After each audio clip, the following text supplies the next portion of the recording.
Jeremiah 1:5. Before I formed you in the womb, I knew you.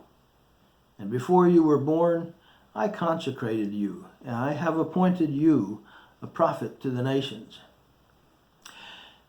You want to deal with a toughie for the next 5 minutes? Let's think briefly about election. God elected and predestined Jeremiah to be his prophet. God didn't consult with Jeremiah about it. God is sovereign. That's his call, his decision. That's what election is all about. The Lord says in 18:6 that he is the potter who has the right to do what he wants to do with his lump of clay.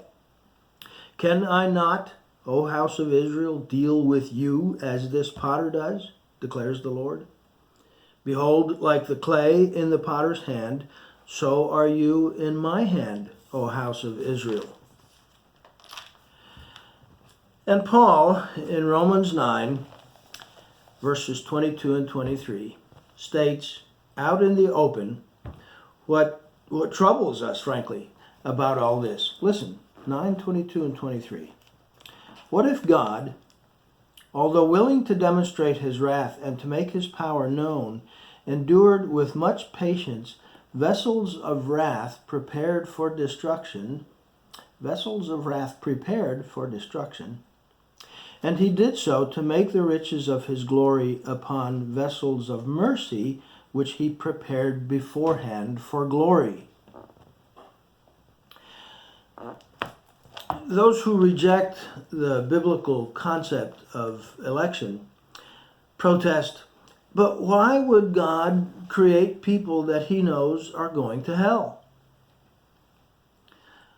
But those who reject election are faced with exactly the same troubling question. God could look into the future and see that there would be those who would reject him and thus go to hell. But he made them anyway. So the question is the same. Why would God create people he knows are going to hell? The answer is not easy to come by.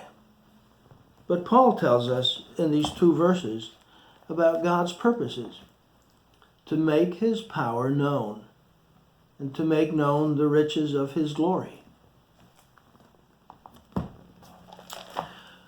We like to quote Jeremiah 29:11.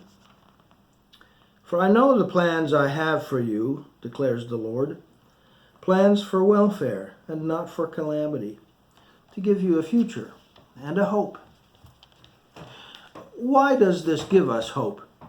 Why does this verse comfort us? Because he determines our lot. He works out his plan in our lives. And we rest in his palm. Is this fatalism? Is election fatalism? Why should we tell people about Jesus if their eternal destiny has already been determined? Why should I do anything about my own relationship with the Lord if it's already been determined?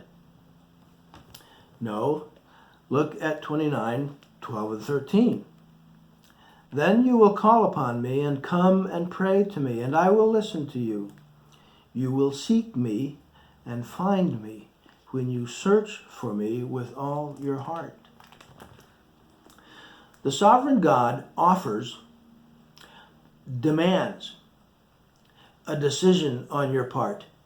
He commands a response to his call on your life.